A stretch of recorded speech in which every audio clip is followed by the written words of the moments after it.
दोस्तों, जैसे कि आप सभी जानते हैं कि करण जौहर की फिल्म जो बहुत बड़ी फिल्म है ब्रह्मास्त्र, उसका मोशन पोस्टर रिलीज हो गया है और वो फिल्म अगले साल रिलीज होगी। तो मैं आज आपको बताने की कोशिश करूंगा कि इस फिल्म का प्रोजेक्ट कैसे बना। इस फिल्म में बहुत बड़े बड़े स्टार्स हैं और कुछ स्टार्स तो ऐसे हैं जिनके नाम सुनकर आप हैरान हो जाएंगे, भौंचक के रह जाएंगे।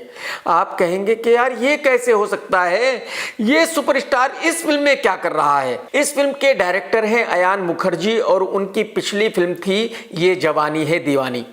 उसका हीरो भी रणबीर कपूर था, उसकी हीरोइन थी दीपिका पादुकोण। यह फिल्म 2013 में रिलीज हुई थी और बहुत बड़ी हिट थी और यही वो फिल्म है जिसने मुझे क्रिटिक बनाया है।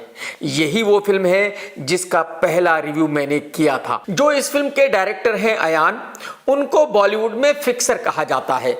वो इसलिए कि ये जवानी है दीवानी के वक्त में अयान ने रणबीर कपूर और दीपिका पादुकोण की फिक्सिंग कराई थी। उस फिल्म के रिलीज होने के तकरीबन 1 साल के बाद अयान ने इस फिल्म पर काम करना शुरू किया था जिसका नाम है ब्रह्मास्त्र। और जैसे ही अयान ने इस फिल्म पर काम करना शुरू किया, वैसे ही अयान ने रणबीर कपूर और आलिया भट्ट की फिक्सिंग करा दी।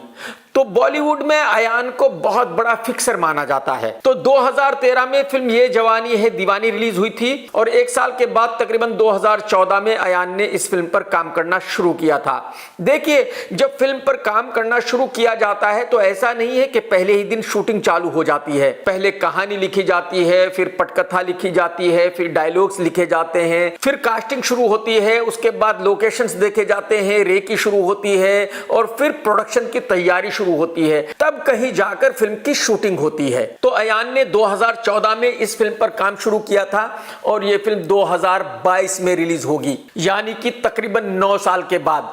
मैं आपको यहां यह बता दूं कि फिल्म मुगल आजम तकरीबन 10 से 11 साल में बनकर तैयार हुई थी। वो फिल्म बॉलीवुड की और हिंदुस्तान की आज तक की सबसे बड़ी फिल्म है और सबसे बड़ी हिट भी है। तो अगर एक फिल्म 9 साल के बाद रिलीज हो रही है तो जाहिर सी बात है सबको यही उम्मीद होगी कि ये फिल्म बहुत बड़ी हिट होगी।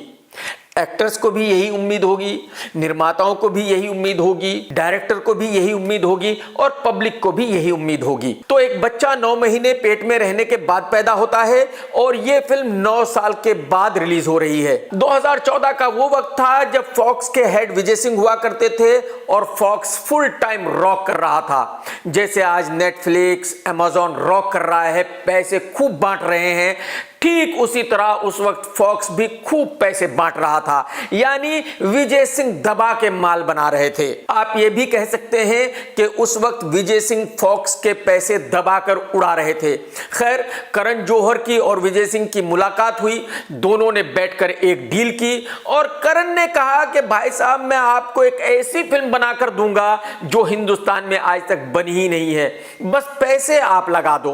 फिल्म का नाम होगा ब्रह्मास्त्र और फिल्म का हीरो होगा रणबीर कपूर और इस फिल्म में और भी कई सुपरस्टार्स होंगे। इस फिल्म को मैं बहुत बड़ा बनाऊंगा, बाहुबली की तरह, पार्ट 1, पार्ट 2, और इसी वजह से इस फिल्म का बजट भी थोड़ा ज्यादा होगा। यानी एक फिल्म का बजट होगा 350 करोड़ रुपए, 2 फिल्मों का बजट होगा तकरीबन 750 से 800 करोड़ रुपए।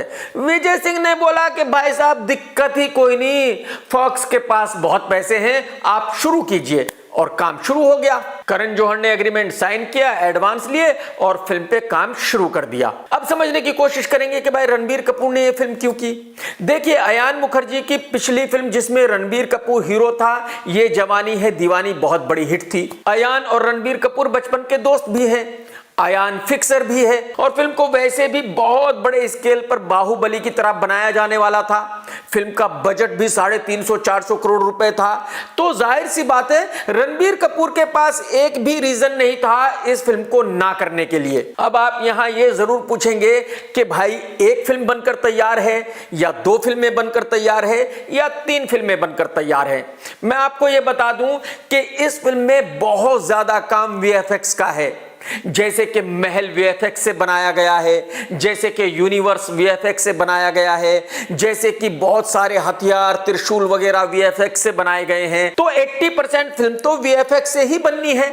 तो वो सारी चीजें बनकर तैयार हो गई हैं।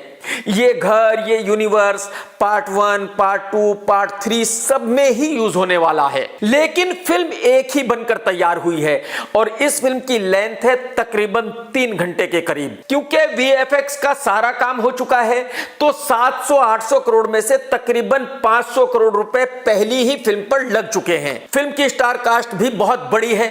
रणबीर कपूर बहुत बड़ा स्टार है, अमिताभ बच्चन साहब हैं, शाहरुख खान का भी तकरीबन 15 मिनट का रोल है, नागार्जुना साहब भी इस फिल्म में हैं, आलिया भट्ट हैं और भी काफी लोग हैं। तो 2022 में ये फिल्म रिलीज होगी।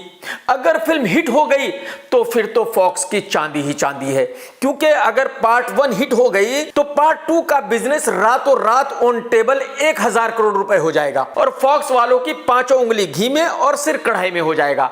लेकिन अगर यह फिल्म कहीं ठग्स ऑफ हिंदुस्तान की तरह डिसास्टर हो गई, फ्लॉप हो गई, तो फिर फॉक्स वालों के फुल टाइम लग जाएंगे, क्योंकि अगर ये फिल्म फ्लॉप हो गई तो फिर पार्ट 2 नहीं बनेगा और जो वीएफएक्स का बहुत सारा काम हो चुका है, तकरीबन 400-500 करोड़ रुपए लग चुके हैं, वो मिट्टी हो जाएंगे, उनकी कोई वैल्यू नहीं रहेगी। तो फिल्म की सारी अच्छी अच्छी बातें तो मैंने आपको बता दी।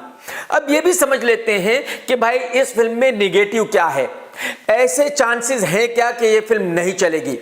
पहली बात तो ये कि ये फिल्म 9 साल के बाद रिलीज होगी। 9 साल का वक्त बहुत ज्यादा होता है और अगर एक डायरेक्टर एक ही फिल्म पर 9 साल तक काम कर रहा है तो मेरे ख्याल में उसको ये बिल्कुल आइडिया नहीं रहेगा कि कौन सा सीन अच्छा है, कौन सा खराब है। इसमें एक बहुत बड़े सुपरस्टार हैं।